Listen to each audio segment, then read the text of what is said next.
54ാമത് സംസ്ഥാന ചലച്ചിത്ര അവാർഡുകൾ പ്രഖ്യാപിച്ചപ്പോൾ പൃഥ്വിരാജ് പ്രധാന വേഷത്തിലെത്തി ബ്ലസ്സി സംവിധാനം ചെയ്ത ആടുജീവിതം അവാർഡുകൾ വാരിക്കൂട്ടി. സാംസ്കാരിക വകുപ്പ് മന്ത്രി സജി ചെറിയാനാണ് പുരസ്കാരങ്ങൾ പ്രഖ്യാപിച്ചത്. ജിയോ ബേബി സംവിധാനം ചെയ്ത കാതലാണ് മികച്ച ചിത്രം. ആടുജീവിതത്തിന്റെ സംവിധായകൻ ബ്ലസ്സിക്കാണ് മികച്ച സംവിധായകനുള്ള പുരസ്കാരം. ഇതേ ചിത്രത്തിലെ അഭിനയത്തിന് മികച്ച നടനുള്ള പുരസ്കാരം പൃഥ്വിരാജ് സ്വന്തമാക്കി.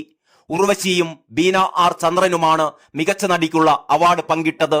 പൃഥ്വിരാജ് പ്രധാന വേഷത്തിലെത്തി ബ്ലസ്സി സംവിധാനം ചെയ്ത ആടുജീവിതം നിരവധി അവാർഡുകളാണ് സ്വന്തമാക്കിയത്. ജനപ്രിയ ചിത്രമായി തിരഞ്ഞെടുക്കപ്പെട്ടതും ആടുജീവിതം തന്നെ.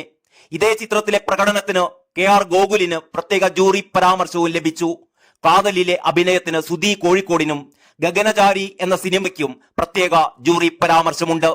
പ്രധാന പുരസ്കാരങ്ങൾ ഇങ്ങനെയാണ്: മികച്ച ചിത്രം കാതൽ, മികച്ച രണ്ടാമത്തെ ചിത്രം ഇരട്ട, സംവിധാനം രോഹിത്, മികച്ച സംവിധായകൻ ബ്ലസ്സി, ചിത്രം ആടുജീവിതം, മികച്ച നടൻ പൃഥ്വിരാജ്, ചിത്രം ആടുജീവിതം, മികച്ച നടി ഉർവശി, ചിത്രം ഉള്ളൊഴുക്ക്, ബീന ആർ ചന്ദ്രൻ, ചിത്രം തടവ്, മികച്ച സ്വഭാവ നടൻ വിജയരാഘവൻ, ചിത്രം പൂക്കാലം, മികച്ച സ്വഭാവ നടി ശ്രീഷ്മ ചന്ദ്രൻ, ചിത്രം പൊമ്പിളൈ ഒരുമൈ, മികച്ച കഥാകൃത്ത് ആദർശ് സുകുമാരൻ, ചിത്രം കാതൽ, മികച്ച ഛായാഗ്രഹണം സുനിൽ KS, ചിത്രം ആടുജീവിതം, മികച്ച തിരക്കഥാകൃത്ത് രോഹിത് MG കൃഷ്ണൻ, ചിത്രം ഇരട്ട, മികച്ച അവലംബിത തിരക്കഥ ബ്ലസ്സി, ചിത്രം ആടുജീവിതം, മികച്ച സംഗീത സംവിധാനം ജസ്റ്റിൻ വർഗീസ്, ചിത്രം ചാവേർ, മികച്ച സംഗീത സംവിധായകൻ മാത്യൂസ് പുളിക്കൽ, ചിത്രം കാതൽ, മികച്ച പിന്നണി ഗായകൻ വിദ്യാധരൻ മാസ്റ്റർ, മികച്ച ശബ്ദരൂപകൽപ്പന ജയദേവൻ, അനിൽ രാധാകൃഷ്ണൻ, ചിത്രം ഉള്ളൊഴുക്ക്,